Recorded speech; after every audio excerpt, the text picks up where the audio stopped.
इस भाग में हम किसी स्टूडेंट द्वारा पूछी गई न्यूमेरिकल्स के बारे में चर्चा करेंगे।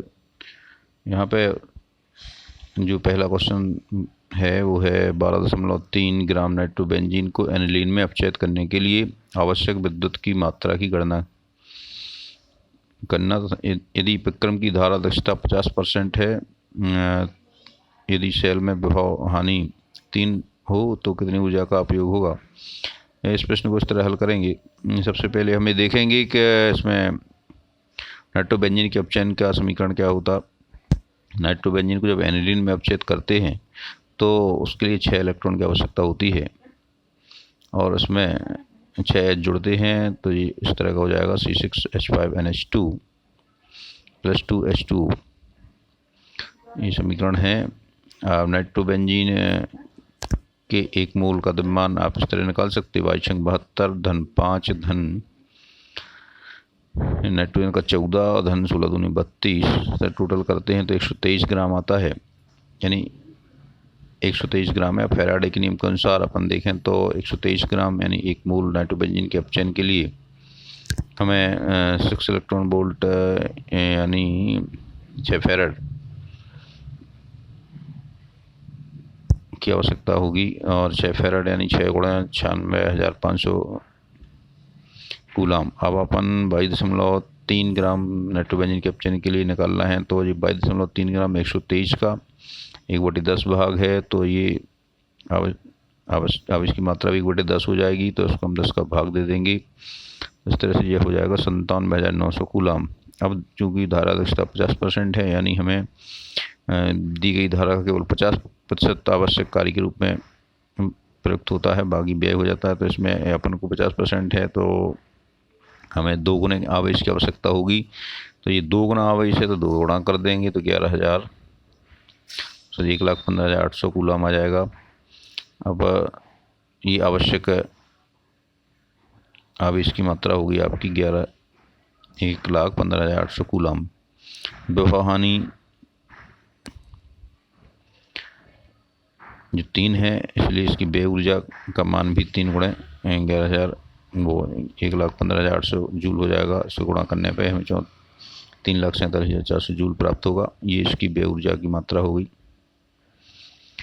अब हम बात करते हैं अगले प्रश्न की। अगला प्रश्न है ग्लूकोज के 10% विलयन का 30 डिग्री सेल्सियस पर पराक्षण दाब ज्ञात करना है। इसमें R का मान दिया हुआ है। यहाँ पे आप देखेंगे कि R की जो इकाई है लीटर वायुमंडलीय प्रति केल्विन प्रति मोल, तो हमें इसी के आधार पर इसके द्रव्यमान की ताप की इकाइयाँ सेट करना पड़ेंगी। तो सबसे पहले आप ग्लूकोज का आणविक द्रव्यमान ज्ञात करें। 22.72 धन 12 धन 16.96 इनको जोड़ते तो 180 आता है। तो ये ग्लूकोज का अणु द्रव्यमान हो गया। अब हम यहाँ देखें चूँकि ग्लूकोज का विलयन है 10%, यहाँ पर 10% में और तो दिया नहीं है कि भार अनुसार है क्या है, तो ये नॉर्मली ये रहता है कि ये कितने 100 घन सेंटीमीटर में कितना द्रव्यमान घुला हुआ है। यहाँ पर 10% का मतलब है 10 ग्राम ग्लूकोज 100 घन सेंटीमीटर विलयन में घुला हुआ है। तो यहाँ पे 1 लीटर में घुले हुए ग्लूकोज की मात्रा कितनी हो जाएगी 100 ग्राम। क्योंकि 100 घन सेंटीमीटर में 10 ग्राम है तो 10 का गुणा करने पर ही हमें 100 ग्राम प्राप्त होगा। यदि हम 1 लीटर में घुले हुए मोलों की संख्या निकालना चाहें तो ये मान निकलेगा 100/180। तो यहाँ पे ये मोलों की संख्या यदि हम लिखें तो ये सांद्रता भी हो जाएगी। सांद्रता हो जाएगी 100 मोल 100/180 मोल प्रति लीटर, ये सांद्रता हो गई। और यहाँ पे पराक्षण दाब के लिए राउल्ट के नियम को लिखेंगे तो पाई बराबर nRT। यहाँ पे पाई पराक्षण दाब है, V उसका आयतन है, N मोलों की संख्या है, R नीतांक है और T ताप है। और इसको इस तरह भी लिख सकते हैं पाई बराबर W/M RT/V। यहाँ पे आप देखें कि हमने M का मान ग्राम में लिया है, माने M का मान तो ये आणविक द्रव्यमान है, इसका द्रव्यमान ग्राम में लिया है और अपन ने इसका आयतन लीटर में लिया है, क्योंकि R के आधार पर अपन को इसको सेट करना है।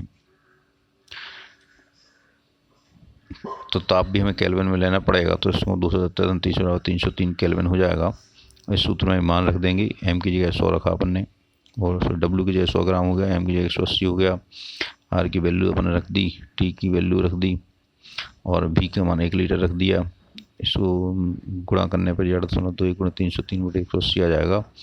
इसको गुणा करेंगे तो ये वैल्यू आ जाएगी, और मानना आ जाता है 13.82 वायुमंडलीय दाब। ये पारक्षण दाब का मान है। हम यहाँ पे इसकी इकाई को क्लियर करेंगे। इसकी इकाई देखो कैसे आती है जी। आप यहाँ पे देखो W/M की जगह पे अपन रखेंगे मूल, अपन ने हम मूल रख दिया। आर की जगह पे आर की इकाई रखेंगे, ये लीटर वायुमंडलीय प्रति केल्विन प्रति मोल, ये रख दिया आपने। ताप की जगह केल्विन रख दिया, और यहाँ पर नीचे लीटर रख दिया। अब यहाँ देखेंगे, अब लीटर से लीटर कैंसिल हो जाएगा, मोल से मोल इनवर्स कैंसिल हो जाएगा, केल्विन से केल्विन इनवर्स कैंसिल हो जाएगा, बचेगा एटमॉस्फेयर प्रेशर। तो ये इसकी क्या हो जाएगी 13.82 वायुमंडलीय दाब। इस तरह से ये न्यूमेरिकल सॉल्व हो जाएगा। बहुत